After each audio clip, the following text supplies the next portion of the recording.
welcome everybody. Today I have a very special guest with us. Thank you, Deidre, for the honor of being in Inner Talks today. She's a wonderful coach, has a lot of experience in helping people manage life in different aspects. And I'm very curious to get deeper in your background. How did that started? And then we can address wonderful questions with you. So I appreciate, again, having you here today. Thank you, Deidre. Well, you're very welcome. I'm delighted to be here, Jackie.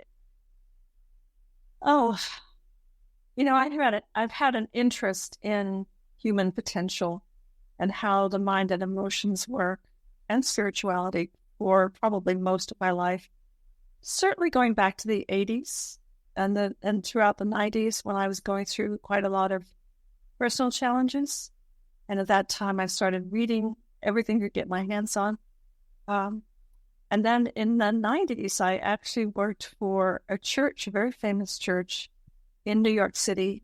It's an Episcopal church, and it's called Trinity Wall Street. It's right at the head of Wall Street and Broadway, and some of your listeners may know. That was a very progressive time of the church, and it was 300 years old. And it was at a time when the spiritual movement was blossoming. People were leaving churches, traditional churches, and really seeking a more direct experience of divine. And even traditional churches were looking for how to provide that connection, that spiritual connection. Yeah. So it was the advent of meditation. It was the advent of a lot of things. So the human potential took off at that time. So that part of the seeds. I was involved in a magazine at that time called Spirituality and Health. And that opened up a world of my ability to meet some really fascinating thought leaders and authors and attend conferences. And, I was just a sponge. So that was the early beginnings. And then later on, I became formally trained first as an executive coach through my professional life at that time. And then I made a change to become a full-time coach. First of all, a career coach, because it was the recession and career coaches were in tremendous demand. Yeah. And then later I went back to school and got certified as a life coach as well. So lots of experience. Thank you. Thank you for sharing that with us.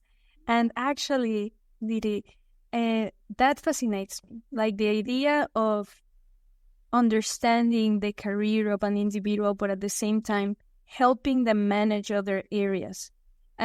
Reading about your experience, you have done this a lot with individuals. And I would like to start this conversation talking a little bit about balance. What happens with these high achievers, people that are very good with their careers, but at the same time, they struggle in relationships or they struggle with health? Based on your experience, how is that transition? Well, it's very true. It's very astute. If you think about as we grow up and we mature in our 20s and then move into our 30s, for most people, the priority is career and establishing an income and creating a home. And, you come out of school, that's what you're trained to do. The way our economic system is set up, higher achievers are rewarded. And so people work hard.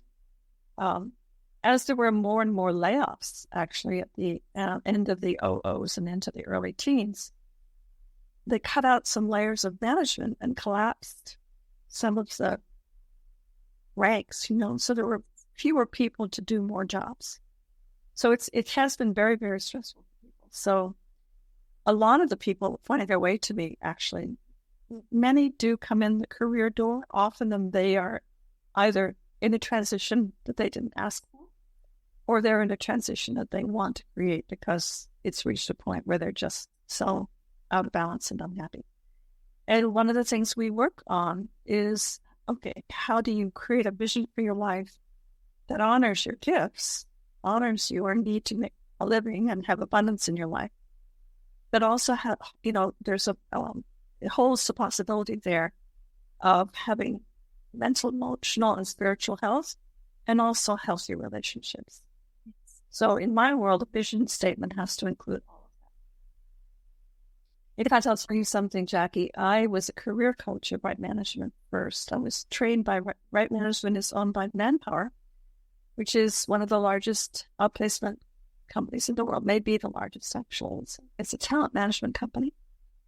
And I was on staff in their New York City office working with literally hundreds of people who had lost their jobs. And what I learned, one of many things I learned through that experience, is people are not all about their jobs.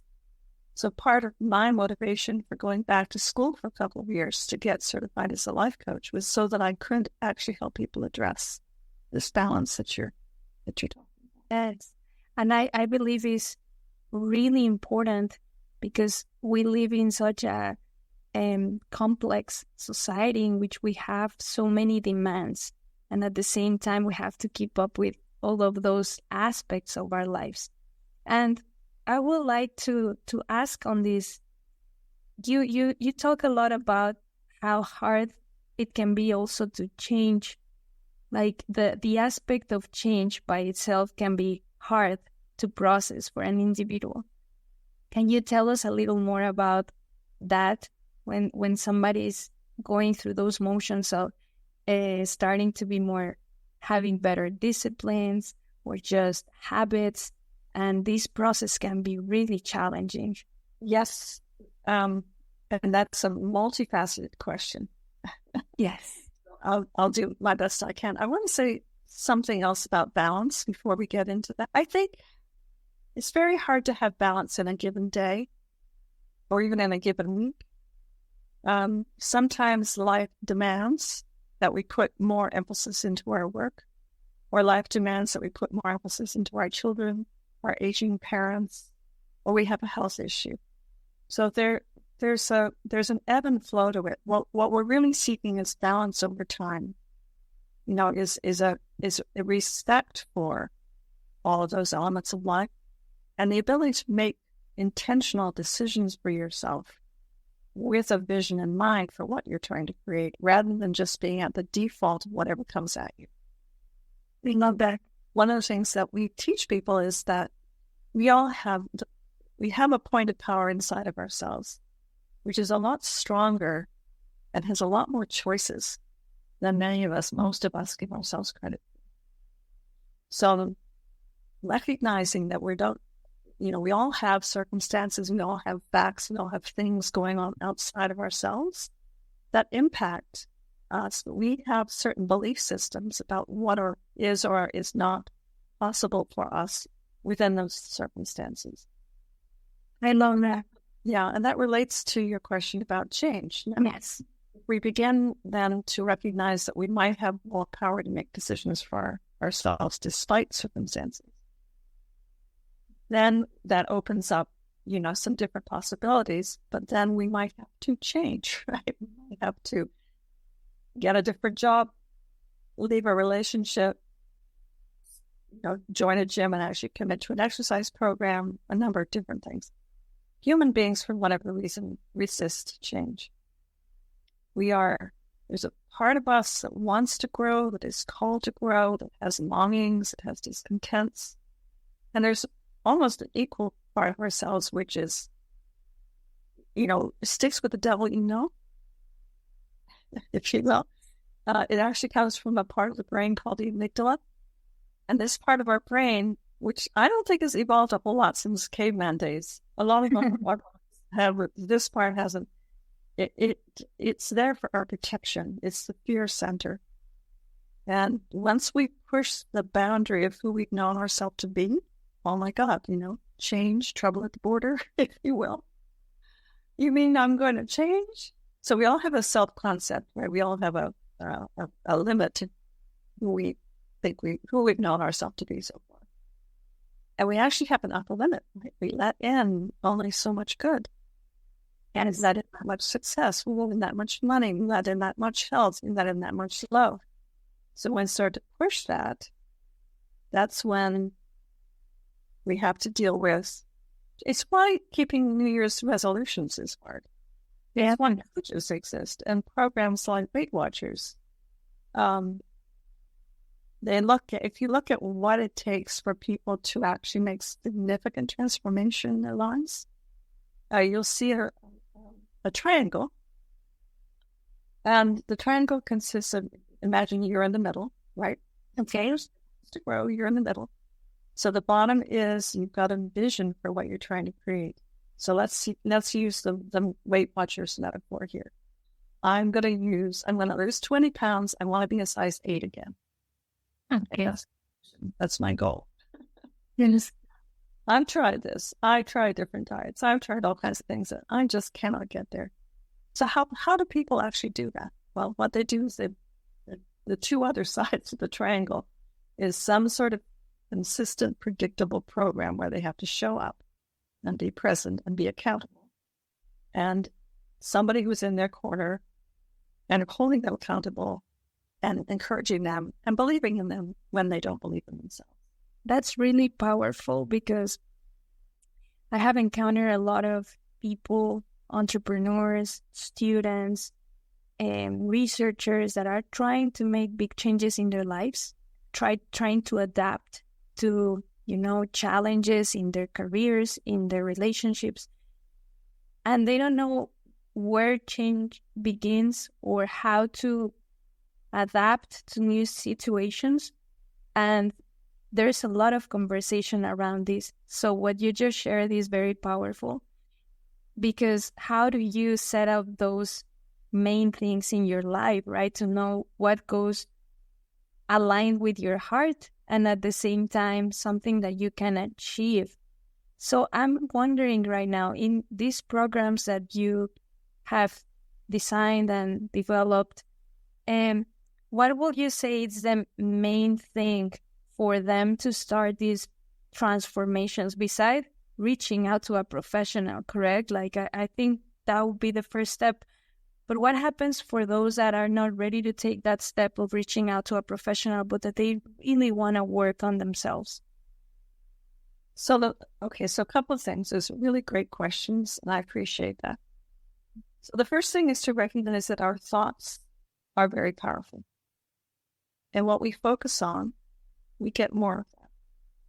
So if we're focused on, this is bad, this is awful, this is terrible, the universe reads that as, I want more of that. Now, we're not saying that it isn't bad. It could be very bad. But what I coach people and many people who come from the same programs that teach the same kind of programs that I do is you want to listen to your longings. What do you want more of? Don't push it away. First of all, be honest with yourself. Right? What are you longing for? And what do you want less of? What are your discontents? So that's where you start. You start with and those are like beacons. They're like, red and green on a sailboat channel. They're giving you good information. What I want more of is I want more respect in my company. I want more time with my husband. I want more freedom to travel. I want more reliable income. Whatever it is, you own that. And then the next step, which everybody can do, doesn't take a coach, it is to actually imagine what it would be like if it was all working. And so if you took away all the negative voices, I'll do that when I don't have the education, I don't have the money, I'll do that when the kids are grown. Whatever the limiting thoughts are, you just gently set those aside over there for now. And those voices about how will that ever happen, you set those over there, right? So the how goes over there, and the negative beliefs goes over there. And you use that faculty, that wonderful faculty of imagination that we were all born with and use a lot when we were kids. Remember, when we were kids, we would imagine, right? We're going to the moon. Yes, we're always imagining. We lose that faculty as adults.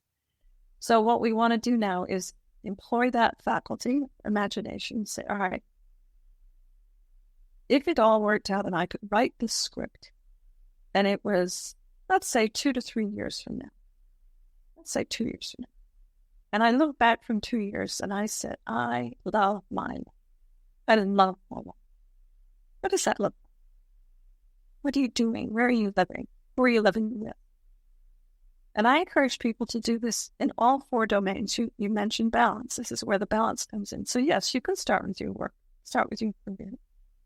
Let's say you got that promotion, or you started that business, or you found another job that had a really great boss and mentors and some growth opportunities and wasn't making nights and weekends, right? And maybe it was hybrid, but the office was pretty close and there was a great corporate culture. I don't know what it is for you, but let's imagine that scenario is possible. Yes. And then I want you to think about your relationships. And when we think about relationships, we immediately go to our significant other or our spouse, and that's great. And you want to do that. And family relationships and friends and neighbors. But if you're a career person, I also want you to think about what kind of people do you want to be working for and with, right? Yes. Who admire, right? Who do you want to be inspired by or learn from? Who do you want to travel with, right? We spend hours of our day with the people we work with. So we want to be working with the kind of people that we relate to, at least some of the time. Right. So that's the career bucket, or how we're using our gifts in the world. The relationship bucket, so all kinds of relationships. And then the abundance bucket, and this is balance again. How much money do you need to create the lifestyle you'd love to create and give back and have a home, all the things you'd love. And we're not talking winning the lottery here, right? So we want to keep it in the realm of, we want to be so fantastical that our whole system is shut down. Yes. But we can push the envelope, right? What would you love? What would you love? But the other side of abundance is that it's a time, money, freedom spectrum. I have worked with a lot of clients who went for the big, big bucks. I worked with some very senior people who make, multiple hundreds of thousands of dollars a year. And even millions with bonuses. And they never see the light of day. That's their whole life. So, yes. And that's a choice, because some people love that. They thrive on it. But it's not for everybody. So there has to be a balance for you, right? So yes. What scenario would work for you? And then the final one is health. So physical health, absolutely. Get rid of all those aches and pains. And are you sleeping well? Are you high energy? What would work for you? And then I have people look at their mental, emotional, and spiritual health too. Right? So you're not anxious anymore. You're calmer. Right? I encourage people to write out their vision. And I have a specific way that I encourage people to do this, which is to write it in, first of all, you want to bathe it in gratitude, right? And you want to write it in the present tense, as if it was real now. Very important. So it's not some future, I think like maybe someday, is I'm happy and I am happy and grateful now that the other what? What's in your life? Right? I'm so happy and grateful now that I have this wonderful new job and my title is, and I'm working for, and the company culture is, and I'm making X, and I have time to spend with my family and friends. Like, the more specific, though, sometimes this overwhelms people. So start with what you know for sure. Okay. Just start closing. And remember, it's iterative. You don't need to, this is you talking to you. This is just, and when you start to get anxious about it and all those voices of, yeah, sure, come on. Calm it all down. Calm it all down. And tell them that, this is just, you're just imagining it now. And what I've discovered over and over in my own life, and in working with now hundreds of people, maybe even thousands, if we can get clear on the what we would love, the how, if we get clear on the what and the why, what would I love and why would I love it? We get really clear on those two things. The how begins to figure itself out. Because what happens is we begin to fall in love with the dream, right? We have to fall in love with the dream. We have to picture it real. We have to imagine ourselves in it, all in it. Like we have to use all our senses, picture it real. It's like, if you were going to build a house, imagine this, right? So you call the architect, you call the draftsman in, and then they sit down, they say, okay, tell me about this house you're dreaming of. And I say, well, it's a big house. It's a beautiful house. It's got a view. And the architect says, hey, lady, how many bedrooms? How many bathrooms? French doors, right? Fireplaces. Okay. So yes, the more specific you can get. One of the things I do with people often say, I have enough money to travel. So for an example, I would say, if you had to book a ticket tomorrow, where would you go? Yes. And I think, Didi, this is very enriching for me. And I bet that for those who are hearing this, it's going to be very enriching as well. And a lot of questions came to my mind while you were talking, but I will choose this one in particular. You mentioned a little while ago that you have clients sometimes that you know that they are very successful, they have pursued their careers, and they make choices in life, right? They choose to commit more to their career, or they choose to commit more maybe to their relationships. How are you able, as somebody that is starting this journey of self-discovery, how do you know what choices really resonate with you and that will help you fall in love with that journey, instead of maybe following a journey that might work for someone else, but maybe that's not your nature? And I will put a brief example. I am somebody that I place a lot of value in my relationships. I am very career-oriented, but I see those two mixing together all the time. Like I know that I can't have a happy life without these two in balance. But I also respect people that might prefer just this, and maybe they will get this very, very high successful area, but maybe this is going to suffer a little more. How do you know what type of person you are more of? How do you help people discover that? A very interesting question. I'm a big believer in trusting another faculty that we have, which is underdeveloped for many of us, and that is our intuition. I love that. Yes. Yes. So when we think about this vision, this dream, there's a test that we can run it through, if you will. And I'm going to tell you, it's a 5-point test, and I found it to be extremely useful. Okay, so the first thing is you tune in with yourself and you say, does it bring me alive? In other words, is this a up energy or slightly energy? Right? Very subtle.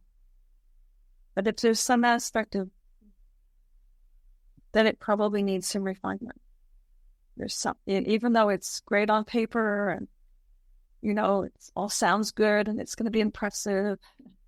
And I've always wanted it since I was a kid, but if there's some aspect of it that's just, so it's very important that there be this uplifting energy around it. The second question is it going to cause me to grow? We humans are made to grow. We are part of nature, right? Like that little grass that comes up through the rocks. If we're not growing, we're actually diminishing, right? We're slowly dying. So we don't want to do that, especially when you're young and beautiful like you are. So then, in other words, we don't necessarily want to make the same choice. Okay? It's okay to stretch. It's all right to take a stretch and to know that you're not going to know everything. That's actually a good thing. And actually, the third point. And the third point is it going to require a leap of faith? In other words, if I can plot everything out about it from here to there, and I've got it all mapped, it's probably not a big enough dream. So some aspect of leap and then that will appear. I'm going to take it as far as I'm going to take the step I can from where I am with what I have, and then I'll take the next step. But I don't know all the steps. I'm trusting, right? Yes. Trust. Another really important one. Is it in line with my values? When we're out of alignment with our values, our personal values and our professional values, or working for a company where the company values of our values aren't aligned, it's very stressful, very hard to maintain that for a long time. I've known people who have stuck with it for 20 years, but ultimately to the great detriment of their health, mental and physical. So understanding what your values are, first of all, very important. When clients work with me, I have an assessment that helps them through that. And then the final one is their goodness for others. And our dreams are not just for us, our dreams are for us, but we're impacting other people in the work we do and the choices we make. Thank you. That's really important for us to really know. I think I try to present like a little overview of where can we start and how can we start with, especially these questions that have arisen a lot. And I would like for us to just talk a little bit about the inspiration, that the motivation, this passion that you have for helping people. Where do you think that comes from? You told me a little bit of your story, but I know you see clients every single day. What is your most rewarding experience when you have them and you see your most transformation in their lives when you first meet with them, and then at the end you see something different, beautiful? And I would like to really share that with people, because as a professional that you do that, I assume that might be very rewarding. And that might help people as well to understand why it's so beautiful to get into this self-discovery of changing or transforming parts of ourselves for the better. It's enormously rewarding. It's hard to put into words how working with people over the matter of 3 to 6 months, which is what most of my engagements, sometimes they're longer, they can go as long as 2 years, but for most people it's a 3 to 6 months time that they'll spend with me. And what we do during that period is really look at the gap from where they are to where they'd love to be. There's a gap, right? And what do we need to do to close that gap? So the coaching piece and the study comes from understanding some of it's deep work, but kind of getting aligned with how do we close that gap. And as I see people do that, it's enormously rewarding. And then as I see people actually believe in their dream and then begin to manifest their dream and then to actualize it, I get letters now from people, sometimes years later, saying, I'm still with Howie, or I'm still with, whatever the dream was. I had a wonderful woman, not a young woman, her husband had passed away. She'd been a caretaker for a long time. And she's a sweet woman, but she's older and she was kind of short and kind of round, if you picture me. And she looked around and realized that all of her friends in her grief group were working up with people, and she didn't even know how to start that journey for herself. And she certainly wasn't going to go online. Oh, no. Anyway, over time, we worked together, and she met Cliff. She fell in love with Cliff, and 2.5, 3 years later, she and Cliff are still together. And in the course of that, she didn't just change the relationship part of her life. She's changed her work. She changed how she lives, where she lives. She's lost weight. She's healthy. Wow. And that's just one of many, many stories. Yes. So my philosophy, Jackie, is that the more happy people there are in the world, the more high-functioning people there are in the world who recognize that they don't have to, they have the ability to focus on what is working, be grateful for what is working, and make changes to get away from what's not working. The more people that do that, the happier the world, the happier place the world is. Yeah. We can't solve as individuals, unless we're Mother Teresa, some of the really huge problems in the world. But I think it starts at home. Starts with each one of us. I love that. And that's very true.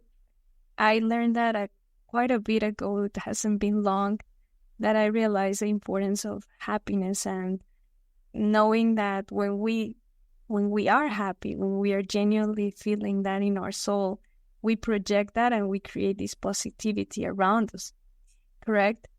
And based on what you're saying right now, Didi, you also mentioned something a little earlier about how having this positive energy and thinking and focusing on this vision, imagining and visioning and being positive about things.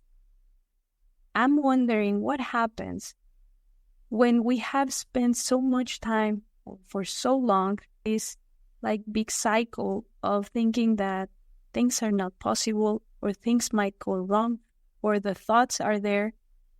Do you have an advice to that more positive spectrum and thinking that it can be possible? Is that something that they can achieve as well, compared to those that are very highly positive individuals by nature? Actually, a lot of people who come to me are not necessarily highly positive individuals by nature. And we're not talking about being a Pollyanna here, right? This is not about, everything's fine, I'm just going to ignore the bad. No, because the bad is real. But in any life, even the most challenging life, if we can look, we can probably find some small thing to be grateful for. Even if it's just that the sun came up today and there's some flowers blooming outside the window, or our little daughter came up and just gave us a big hug for no reason. Yes. We tend to, difficult things are painful. They demand our attention a lot. They're knocking on the door because there's a lot of hurt there. So trying to retrain our minds, to say, first of all, I do have probably more power than I realize.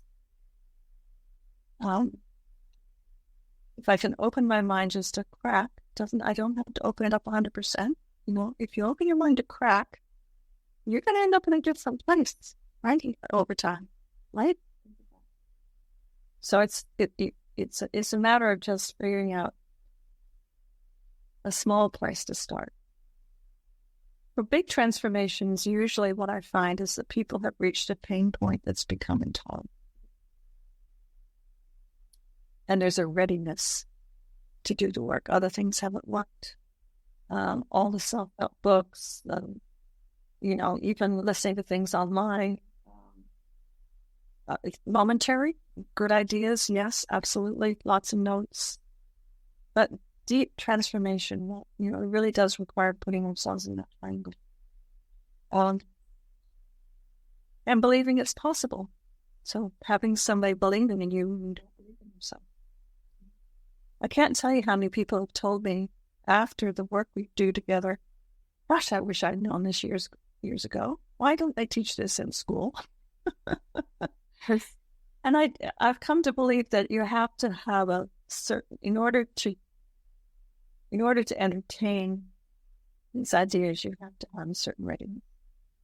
I would love for us to continue this conversation more in depth, because I know there's going to be a lot of conversation around these topics. And sometimes it takes a little time for our listeners to fully understand certain concepts and all of that. And thank you for helping me introduce this new awareness. I do believe it's part of awareness. And I would love to close our conversation of today asking you, how can we help motivate those people that are close to take those steps to transformation? and kind of for them to figure out the why and the what that you were previously telling me for them to find out and kind of dig more into themselves. Is there a particular motivation, maybe quote, maybe story that you could share with me on how can they connect with that side of them? Well, I'm going to tell you a story. And I'll try not to make it a long shaggy dog story, but I want you to imagine that we are all sitting in a lodge in a horse ranch somewhere out west. And this guy is telling this story. And he's telling the story of an itinerant rancher's son. So this man was an itinerant rancher, and he would go from ranch to ranch and town to town working with the horses and take his son with him. And as a consequence, of course, the son was never in any one school for very long. He would move from school to school to school. So when he got to be, I guess he must have been a senior in high school, he had a writing assignment. And the assignment was from the English teacher, was to write a vision for how he wanted his life to be. What did he want to do when he grew up, essentially? And this young man was quite a serious young man. He took this assignment quite seriously. So he wanted to be a horse rancher. And he wanted to have this big, and he wanted to raise horses. He wanted to breed and raise horses and train horses. And he wanted to have this, and he drew it. He drew the house with a porch all the way around. And he drew the barns, and he drew the whole thing. And he wrote at some length. And he handed it in. And he saw there's, he was pretty proud of himself. And the teacher came back and handed him his paper, and on the front of it was a big, fat F. So the boy went to the teacher and said, I worked really hard on this. I don't understand. And the teacher said, you're the son of an itinerant rancher. You don't have any money. You don't have the training for this. If you rewrite the dream in something that's more possible, more realistic, we'll reconsider your grade. So he went home, talked to his father about this, and said, Dad, I don't know what to do. This is my dream. And the father, wisely, said, well, you need to follow your heart. So he thought about it for a little while, and he took the paper back to the teacher, and he said, I'm not changing a word of this dream. And this gentleman then turned to the crowd, and he said, ladies and gentlemen, you are sitting in the middle of my horse ranch, in the middle of my 5,000 square foot hacienda. And over there, framed, is that paper. Never give up on your dreams. Yes. True story. Thank you for that story and for the motivation. I truly appreciate your time. And if we can let this space open for us to continue future conversations, I would really appreciate that. And thank you, Didi. You're welcome. Thank you, Jack. It was a